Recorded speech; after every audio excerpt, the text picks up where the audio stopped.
다 같이 높음이나 깊음이나 다른 어떤 피조물이라도 우리를 우리 주 그리스도 예수 안에 있는 하나님의 사랑에서 끊을 수 없으리라. 아멘. 다 같이 아멘.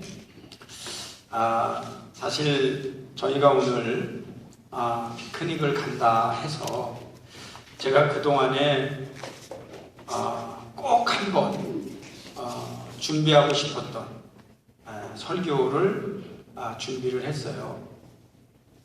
특별한 날이 아니면 설교 제목이나 주제가 이렇게 탁 튀지 않을 수 있는, 그런데 이럴 때는 참 좋은 것 같아요. 제가 오늘 그리스도인들의 3대 건강, 그래서 건강 문제에 대해서 설교를 했어요.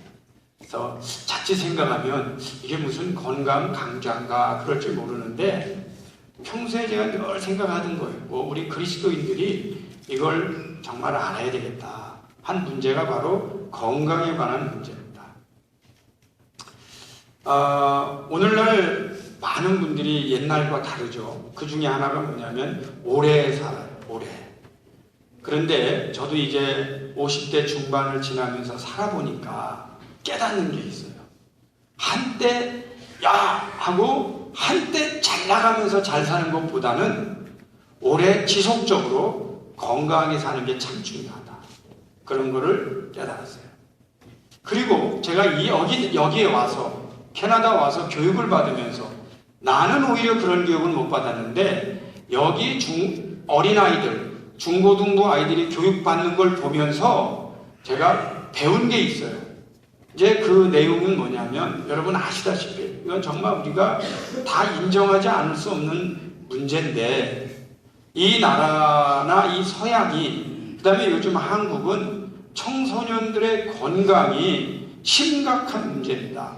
그 중에서 약간 비만이다, 아니면 좀 건강이 약하다, 그 문제가 아니고 인생을 망칠 만한 문제들이 중고등학교 청년회 때 발생한다는 거죠.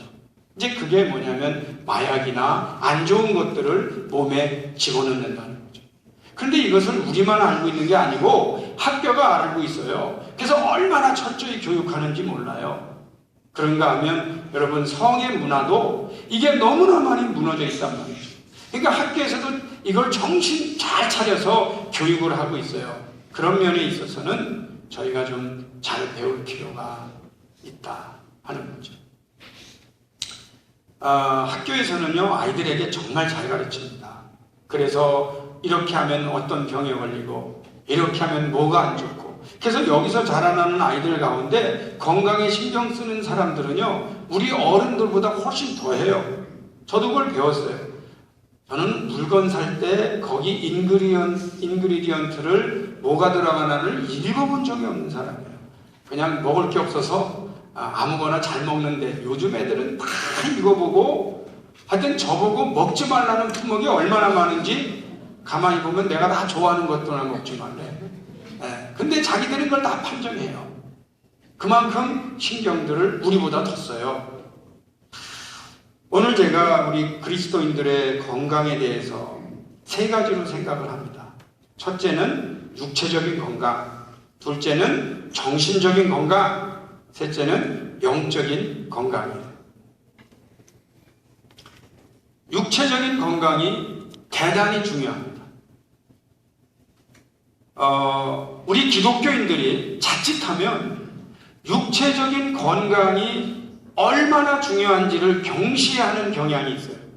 그런데 저희가 성경을 보면 얼마나 철저하게 이 육신이 하나님의 영이 거하는 성전이다 하면서 얼마나 이거를 잘 다스려야 되는지를 가르치고 있습니다. 예수 믿는 사람들이 건강해야 된다는 거죠. 그런데 여러분, 성경에서 우리 예수 믿는 사람들에게 건강을 가르칠 때 우리 기독교인들 중에 우리 개신교인들은 그 사실을 잘 모르는데, 사실은 성경에서 음식에 대하여 굉장히 철저하게 무엇을 먹어야 되고 무엇은 먹으면 안 좋고 무엇은 조심하고 하는 것을 잘 가르치고 있어요.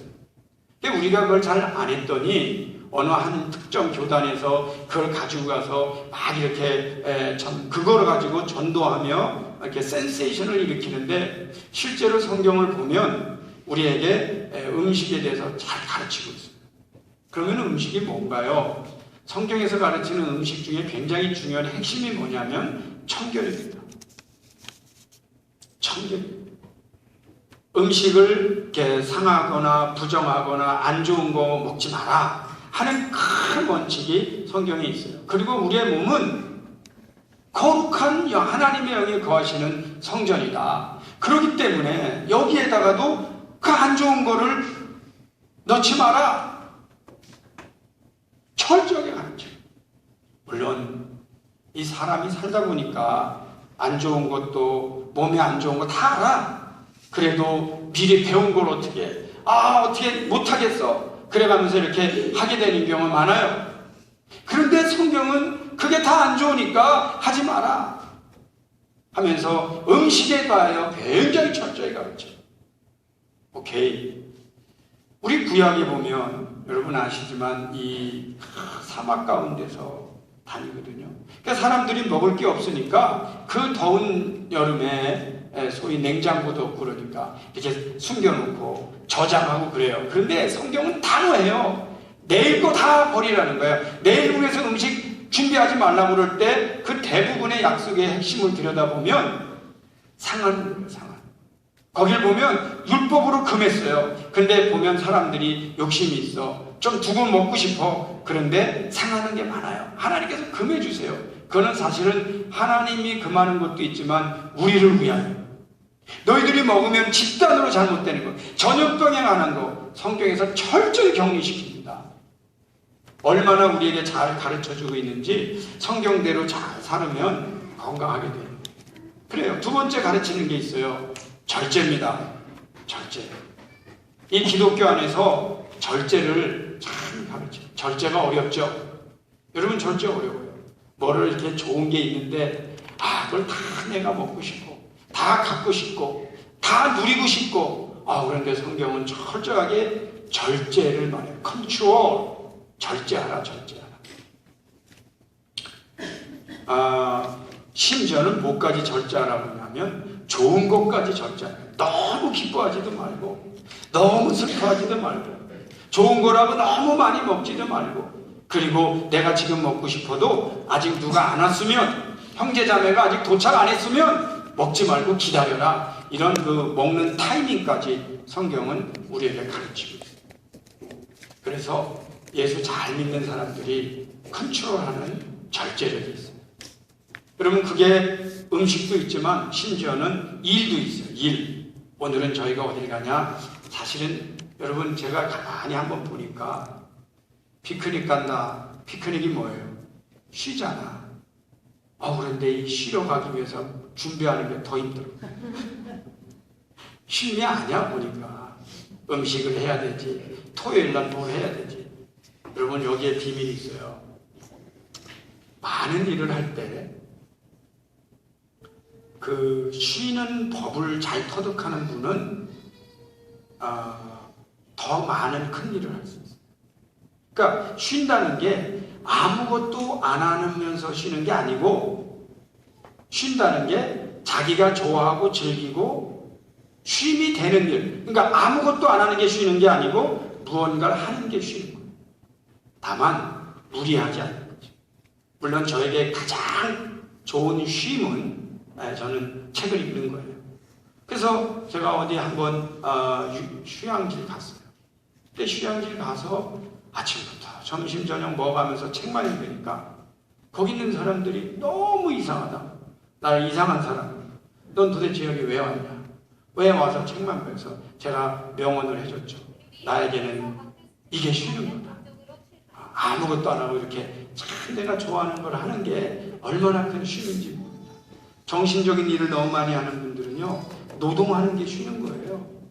또 노동을 많이 하던 분들은요, 좀 이렇게 앉아서 다른 거 자기가 좋아하는 거 하는 게 쉬는 거예요. 그런 의미에서 오늘도 여러분 좀 일은 했지만 쉼으로 이렇게 믿으시기를 축원합니다. 자, 오늘 제가 육체적인 건강에 대해서 간단하게 좀 말씀드리는데 질문이 있을 거예요. 목사님이 무슨 자격이 있어서 무슨 퀄리피케이션이 있어서 건강광자를 합니까? 그러는데 참고로 말씀드리면 제가 자격이 있는 사람은 아니에요. 라이센스는 없어요. 그러나 목회하면서 성도님들을 보면서 그리고 혹시 제가 목회를 안 했으면 저는 분명히 운동선수 감독이 되지 않았을까, 그런 감각을 가지고 사는 사람이니까 이해해 주시고, 저는 3가지로만 요약을 했어요. 한번 잘 들어보세요. 운동을 할 때는요, 몸에서 약간 땀이 나도록 하는 게 운동이에요. 이 말은 뭘 의미하냐면, 어떤 분이 와서 저에게 그래요. 목사님, 저는요 운동을 해도요 땀이 안 나요. 근데 사실은 운동을 안 한 겁니다. 운동을 해도 땀이 안 나는 거는 운동이 뭔지를 모르고 거기까지만 한 거예요. 땀 안 나는 그거는 운동이 아니에요. 약간 몸에 땀이 날 정도로 하고 반드시 2번 내지 일주일에 3번 정도 해야 운동이 됩니다. 일주일에 1번 탁 하고. 여러분 다이어트 한다고요?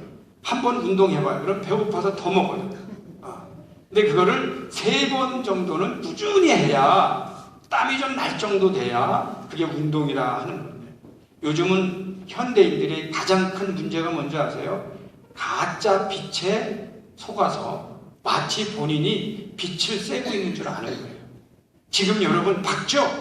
햇볕이 있는 것 같죠? 놀랍게도 우리는 지금 햇볕으로부터 차단돼 있는 겁니다. 현대인들이 너무 갇혀 있어서 사무실에서만 있는 거죠. 햇볕을 많이 쐬면서 밖에 나가서 몸에 땀이 날 정도로 운동을 해주는 것이, 그게 운동이에요. 그러니까 운동을 하려면 집에서 숨쉬기 운동, 새마을 운동, 그 다음에 뭐 자기가 좋아하는 이것만 가지고 되는 게 아니고 나가야 돼요. 나가서 햇볕을 쐬면서, 그리고 따뜻한 몸에 땀이 날 정도로 일주일에 2번 내지 3번을 전문가들이 추천을 합니다. 2번째로는 저는 2가지를 추천해요. 여러분에게 혼자 하는 것, 여럿이 하는 것 2개를 다 해야 된다, 그렇게 말해요. 그게 왜 그래야 됩니까? 여럿이 하는 것도 있고 혼자 하는 것도 있어야 되는 게, 여럿이 하는 것만 좋아하는 분들은 팀이 없으면 그냥 또 하루 종일 안 해. 그러면 안 돼. 이럴 때는 이거 이렇게 대체할 수 있어야 되는데, 제가 특히 강조하는 거는 이 여럿이 하는 거예요. 여럿이 할 때 장점이 있어요. 자기가 게을러집니다. 뭐 아시는 분 아시나, 제가 만약에 축구를 좋아한다. 매일 좋아하는 거 아니에요. 가고 싶지 않을 때도 많아요. 근데 꼭 연락이 와요. 팀이 부족하니 빨리 와라. 그럼 또 할 수 없이 가. 여러분 남덕이 할 때가 많아요. 근데 그게 필요한 겁니다. 여럿이 하는 거예요. 그런데 여럿이 하면서 뭘 배우느냐? 대인관계를 배웁니다. 인간관계를 배웁니다. 리더십 훈련이 여럿이 하면서 되는 거예요. 사실은 사람이 그 사람이 어떤 사람인지를 어떻게 알 수 있느냐? 사람마다 추천하는 게 있어요. 어떤 사람은 여행을 같이 해봐라. 그럼 그 사람이 어떤 사람인지 다 안다. 여행을 같이 해봤더니 내가 어떤 인간인지 다 드러나더라. 난 남보다는 내가 더 창피한 게 많아요. 어떤 사람은 돈 거래를 해봐라. 그럼 그 사람이 어떤 사람인지 분명히 안다. 돈 거래하고 말아요. 이게 너무 치사하고 어떤 때는 속이고 말해요. 또 주고받고 이런 거 제대로 안 하면 벌써 인간성이 틀린 거예요. 근데 저는 뭘 추천하느냐? 운동 같이 해봐요. 단체로 하는 운동을 같이 해보면 그 사람의 인격을 알아요. 인격을 알아요. 열심히 다 하고 매너 지키고 진짜 주고받는 거 할 줄 알면, 근데 운동할 때 화를 많이 내고 팀원에 대한 배려가 없고 소리만 지르고 그러면 저 사람들 복잡하네, 같이 운동하기 힘드네, 이런 생각이 들 정도입니다. 운동 같이 해보면 알아요. 그래서 뭘 알아야 되느냐? 여럿이 같이 하는 거. 이게 이제 리더십 훈련에 매우 필요합니다. 3번째로, 사람마다 약간 다르긴 하지만 저는 많은 분들에게 뭘 추천하냐면 공과 함께 움직이도록 추천합니다. 사실은 스트레칭 좋아요. 마라톤 좋아요. 그런데 자기 몸을 떠난 어떤 물질을 적응하는 훈련을 끊임없이 하는 것이 반응하는 데 굉장히 좋습니다. 사람마다 불균형이 있어요. 그럴 때 이 공이나 이런 걸 통해서 자꾸 연습하면서 자기가 운동을 적응하는 것도 도움이 됩니다. 어쨌든 그렇게 생각하면서 제가 차영지 운동회 우리 차영지 어린이들 차영지 FC를 만들었잖아요. 올해 35명이 나왔어요. 저는 기분이 참 좋아요. 저 어린아이들이 햇볕에서 운동하는데 공을 가지고 뛰어다니면서 애들하고 같이 하면서 운동하지요. 리더십 훈련하지요. 그 다음에 대인관계를 늘려가지요. 그래서 저거 꼭 필요하다 하고 하는 겁니다. 그런데 이런 많은 일들을 하다가 또 깨닫는 게 있어요. 여러분, 이 육체적인 어떤 사람은 바디 빌딩 한다고 그러기도 하고, 빌딩, 바디를 스culpture, 조각하듯이 한다고도 하고 몸을 만드는데 의외로 몸은 좋은데 정신적으로 완전히 타락한 사람들 많아요. 심지어는 아주 유치한 사람들 많아요. 그저 건강한 거 하나 가지고 그것만 자랑하고 그것만 만족해서 가족들 피곤하게 하는 사람도 있어요. 그러니까 육체적인 건강 크게 중요하지만 저걸 극복해야 돼. 거기가 어디로 발전해야 되냐면 정신적인 건강으로 발전해야 돼. 정신적인 건강은 뭐예요? 정신적으로 멘탈 헬스, 앞에 말한 건 피지컬 헬스. 그런데 이 멘탈 헬스가 대단히 중요합니다. 경우에 따라서는 정신건강이 참 좋은 분들이 있어요. 주위에 무슨 일이 생겨도 잘 처리해요. 근데 이 멘탈 헬스가 굉장히 낮아. 그러면 육체적 건강마저도 곧 잃어버려요. 그렇다면 우리가 멘탈 헬스도 참 중요합니다. 그게 정신 건강입니다. 제가 이 정신 건강을 설교하면서 4가지로만 요약을 할 건데 제 의견을 말하는 게 아니고 성경에 있는 내용을 엑기스로 한번 줘볼 테니까 여러분이 피지컬 헬스, 그 다음에 정신 건강, 여기까지 한번 진도를 나가보기를 바라요. 여러분, 정신 건강 중에 제일 중요한 게 뭐냐? 놀랍게도 긍정적인 마음입니다. 기독교에서는 이걸 이미 너무나 많이 가르쳐요. 이 포지티브 띵킹인데 여러분들 가운데 지금 제 설교를 귀로는 들어도 이해를 못하는 분들이 많으세요. 왜냐하면 설교는 들어, 긍정적인 마음을 가지라고 그랬어. 아멘도 했어요. 그런데도 부정적인 상황이 생기면 결국은 그걸 극복하지 못하고 부정적으로 생각하고 부정적으로 말한단 말이야. 실제로 긍정적인 마음은 뭐냐면 모두가 빛이 하나도 보이지 않는 것 같은 깜깜한 데서 빛을 보는 눈을 말하는 거예요. 모든 사람이 볼 때 다 10이면 10, 100이면 100 사람이 물어봐도 이건 다 부정적인 것 같을 때 긍정적인 걸 발견하는 거를 긍정적인 마음이라고 합니다. 세계 위대한 사람들을 보면 공통점이 하나 있어요. 남이 볼 때는 그렇게 부정적이었는데 거기서 긍정적인 부분을 보고 승부를 건 사람들이 대부분 위대해집니다. 여러분, 우리가 인생을 살 때에 제가 가만히 보니까 바이러스가 있는데 정신적 바이러스가 있어요. 긍정적인 바이러스가 있고 부정적인 바이러스가 있어요. 제가 여기서 긍정적인 바이러스를 뿌리면 많은 성도님들이 긍정적인 마음으로 변해요. 그런데 여기서 부정적인 바이러스를 뿌리면 부정적으로 변해요. 전염성이 있어요. 그래서 가족 간에는 반드시 누가 있어야 되냐면 이 긍정적인 띵커가 있어야 돼요. 긍정적인 마음을 가질 만한, 이 창조적인 마음을 가질 만한 위대한 인물이 여러분 가정 가운데 반드시 있으시기를 축원합니다. 누가 돼야 돼요? 오늘 설교를 듣는 분들이 돼야지. 나는 아닌. 그러면은 이게 해결이 잘 안 돼요. 물론 짧게만 말씀을 드리면 저는 한국교회를 바라보면서 부정적인 마음이 많이 있는 거 사실입니다. 이러다가는 곧 한국도 망하고 교회도 망할 것 같은 부정적인 부분이 분명히 보입니다. 그런데 여기에서 바로 이런 문제구나를 이 서양에 와서 10여 년 공부하면서 깨달았어요. 깨달으면서 제가 깨달은 건 두 가지예요. 하나는 복음이 다음 세대로 흐르지 않으면 앞으로 20, 30년 내에 한국교회는 뱅크럽 사태가 전국에 올 것이고 세계 교회는 너무나 나약해질 것이다. 그게 이제 결국 뭐냐면 다음 세대로 복음이 어떻게 흘러야 되느냐, 이거 하나 봤고요.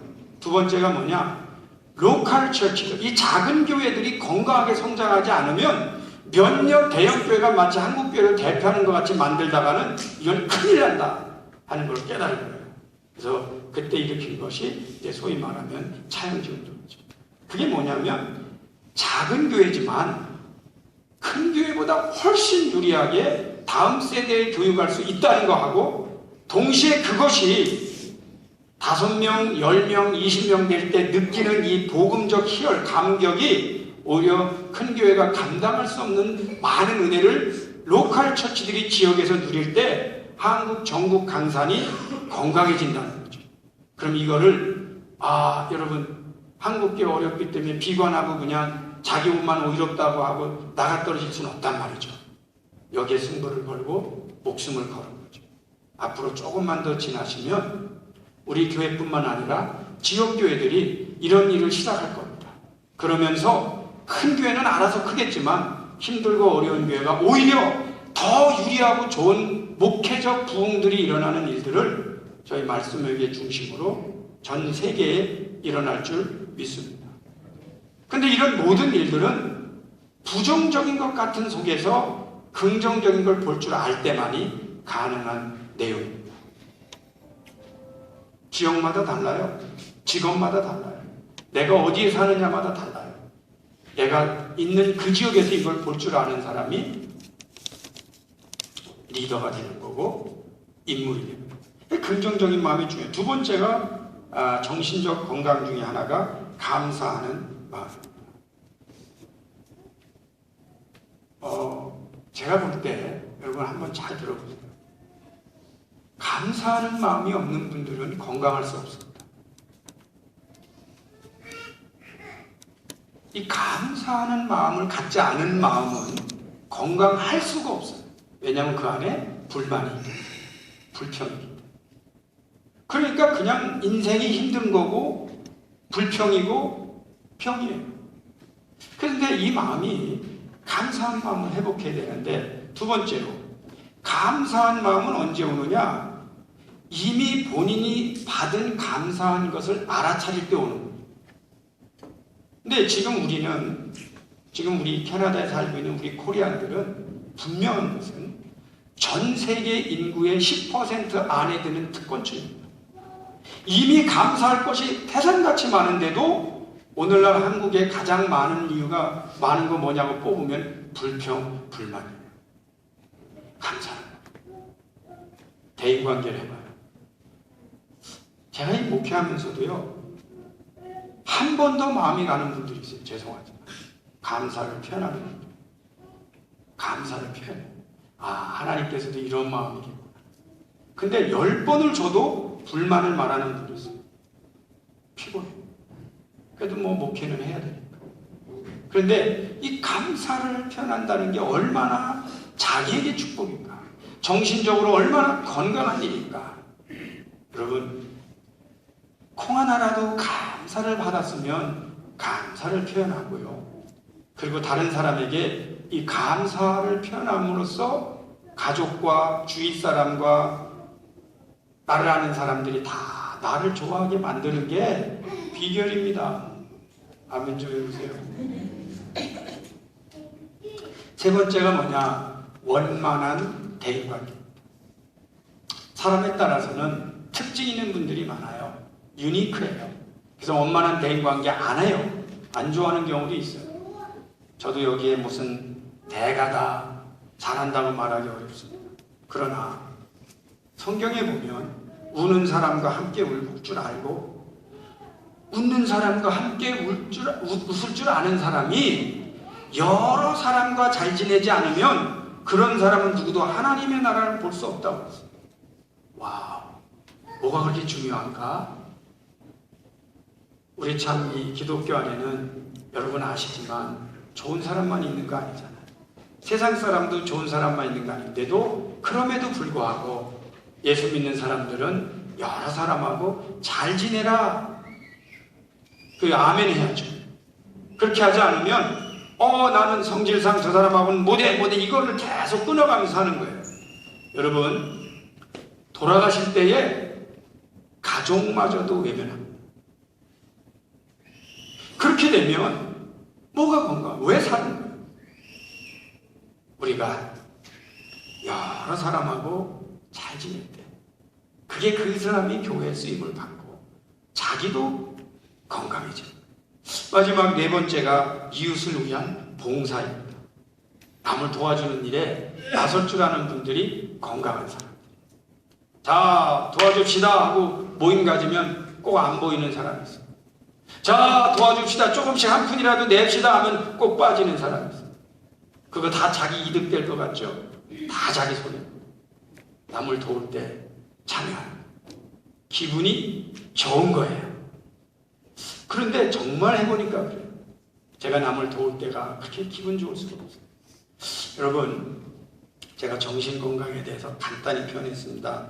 네 가지로 긍정적인 마음, 감사하는 마음, 원만한 대인관계, 이웃을 위한 봉사. 그런데 세상 사람들은 이 육체적인 피지컬 헬스와 정신적인 건강까지만 가면 우린 건강하지 그렇게 생각해요. 그런데 우리 기독교인들에게는 세 번째 건강이 하나 더 있어요. 그게 뭐냐면 spiritual health, 영적인 건강입니다. 근데 영적인 건강은 어디서 오는가? 오늘 본문 말씀 같은 데서 오는 거죠. 하나님께서 우리를 위하시면 누가 우리를 대적하려? 이 영적인 건강은 어디에서 오느냐? 이 평안함에서 온다. 평안. 예수님께서 우리 두렵고 떠는 사람들에게 내가 너희들에게 준다. 평안하라. 근데요, 이 평안은 좀 달라요. 뭐가 다르냐? 세상 사람들이 모른다. 그러면 오늘 제가 말씀드린 영적인 건강은 뭐냐? 어디에서 오느냐면 인간은 나약한 존재라는 깨달음에서. 인간은요, 한때 다 잘 나가도 언제든지 무너질 수 있어요. 인간에게는 anytime 우리가 생각하지 못했던 위기가 닥칠 수 있어요. 인간은요, 이렇게 건강하고 뭐 많이 얻어맞아도 끄떡 안 하는 것 같은데 어느 약한 걸 한 번만 딱 맞아도 죽는 그런 약함이 있어요. 그런 나약함 속에 인간은 본질적으로 떨쳐버리지 못하는 게 두 가지가 있습니다. 그거를 하나로 만들 수도 있고 두 가지라고 표현할 수 있는데, 하나가 뭐냐면 두려움, 그 다음이 불안이에요. 이거는 모든 철학자들과 모든 심리학자들이 인간에게 있어서 다 이것도 빼고 이거 없애고 하면서 갈 것 같은데 마지막까지 살아있는 한 떨쳐버리는 게 뭐냐면 두려움, fear, 그 다음에 anxiety, 불안이에요. 그런데 이 영적인 건강은 그 부분을 잡아주십니다. 하나님이 우리를 위하시면 누가 우리를 대적하냐? 이 세상에서 우리를 그리스도의 사랑에서 끊을 수 있는 건 아무것도 없다. 그게 무슨 위험이냐, 높음이냐, 명예냐, 칼이냐, 아무도 우리를 그리스도의 사랑에서 끊을 수 없다 하는 이 담대함, 이 평안함. 그래서 우리 믿는 사람들이 왜 영적으로 건강하냐? 그 중에 하나가 뭐냐? 많은 어려움이 닥쳐도 흔들리지 않는다고 하죠. 그런가 하면 누군가가 한 번은 실패할 수 있어요. 그런데 거기에서 결국은 나락으로 완전히 떨어지지 않는다는 건강함이 우리에게 있는 것입니다.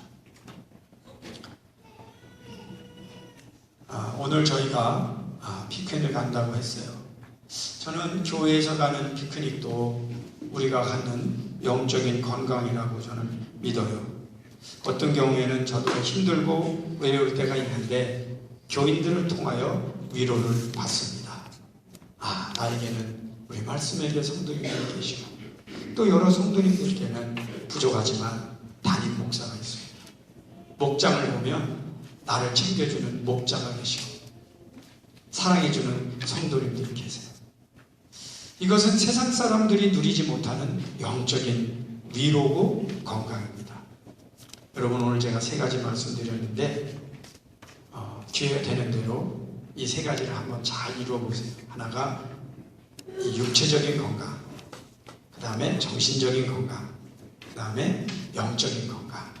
우리 한번 오랫동안 건강하게 하나님 앞에 쓰임받으시는 여러 성도님들 되시기를 축원합니다. 우리 다 같이 한번 자리에서 일어나시기 바랍니다. 일어나셔서 370장입니다.